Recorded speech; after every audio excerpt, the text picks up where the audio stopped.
So you're not really a fan of like turn-based or card games at all, right? I mean, that's not 100% true, but I definitely do not gravitate towards them if that's what you're asking.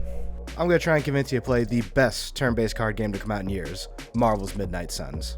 Midnight Suns is a turn-based card game in which positioning matters heavily, both for certain card effects and environmental attacks. When not in combat, you'll be spending all of your time at the Abbey, your home base, where you'll complete research, build upgrades, create new cards, and upgrade existing ones. But most importantly, it's where you'll hang out with the homies. I have far more positive than negative to say about the game, so let's just knock out the not great. The story is forgettable at its best. In classic Marvel world-ending affair, the ancient evil, Lilith, has come back to threaten the planet, and our merry band of misfits resurrects the Hunter, a hero from centuries ago who first defeated her. This leads to the classic hero out of time trope, which, to be fair, is occasionally played for a chuckle. Coming soon to a deserted dock near you. So glad you discovered television. But more often than not, it's... I have no idea what that is. I really don't think the game looks great, especially in its facial animations, which is a f***ing bummer, dude, considering that a lot of your time in this game will be you hanging out with your super friends and building your relationship with the team. They also just like straight up didn't texture a few faces.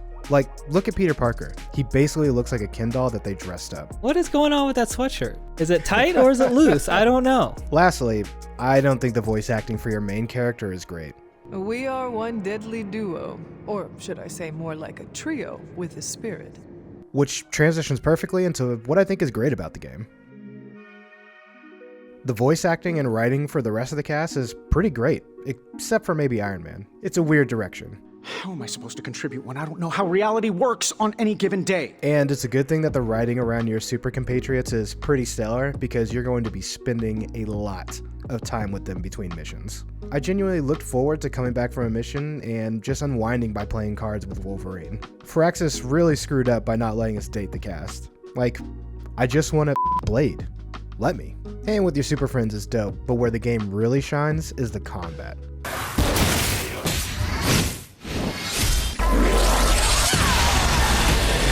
Each turn you'll draw up to 6 cards from the 3 heroes that you brought on the mission. You start with 3 card plays, 2 redraws, and a move which allows you to position yourself around the arena for AoE abilities or environmental attacks.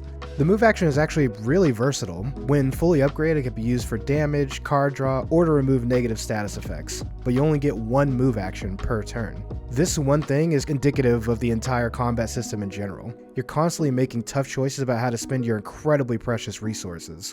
Each hero has killer animations that look great for each card they play, hitting the key poses for these icons you've come to know, and possibly love.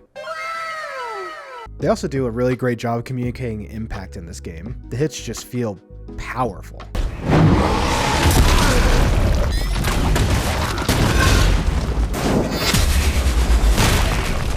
The magic abilities are accompanied by some solid particle effect work. Environmental attacks kick up chunks of street and debris as they rocket towards Hydra goons.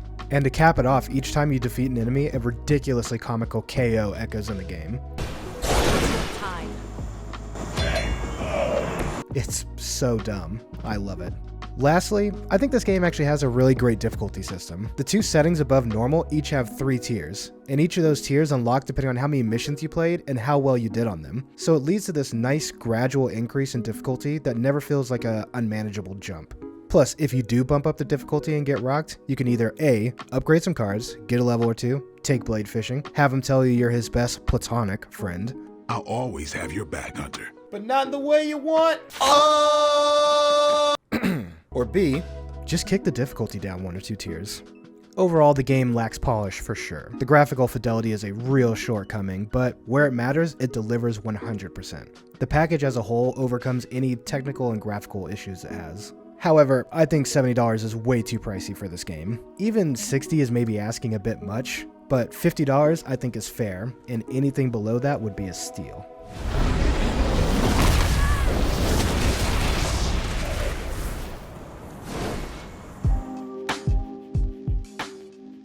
I said it at the beginning, I think this is like the best turn-based card game to come out in years. And it's just like, it's That's really a statement. great game if you're into it. It is a statement, and I hold by it. And you know me, I love my cards. I know. Cards are life, baby. You're a dying breed. Maybe that's because that's the reason why it didn't sell well. Have I convinced you to try it out? Oh, I would definitely try out. To me, maybe $29.99 to convince the wife. It might not have to be $19.99. But honestly, bro, I'm just tired of the Marvel shit. I'm tired of seeing their faces. I'm tired of seeing the same ass characters. I'm tired of seeing Spider-Man and Iron Man and Captain. I'm just like, I want some new shit. Well, at least thanks for hearing me out, even though you don't respect me at all and won't listen to me. What are you about talking it. about? I'm trying to tell you it's one of the best games that's come out in the last couple years, and you're just like, I'm straight. Maybe for $30. Anyway, that's Dude, been Why Aren't You you Playing? know, Are have you you guys seen the playing news? Midnight Have you Suns? seen- Are you have guys you seen enjoying the it? Do you news? not like it? Do you think The it's economy, worth inflation. it, You ever quite heard of that? frankly? Inflation. This has been Framelock. Thank you, Rob, for coming through. I really appreciate it, buddy. Oh and my God. hey, Inflation. thanks for watching, guys. Look at these economics. These fucking shit's expensive. Well, I mean, yeah, ideally you play both. Well, this game or Disco Elysium, which is it gonna be? Well, it has to be Disco Elysium. Yeah, see? Yeah, let's see. Take a hike. I think that you would like this game more. I don't think so. I think Disco Elysium looks cooler than this hunk of junk. Hunk of junk. Just kidding, All sorry. right, it's over.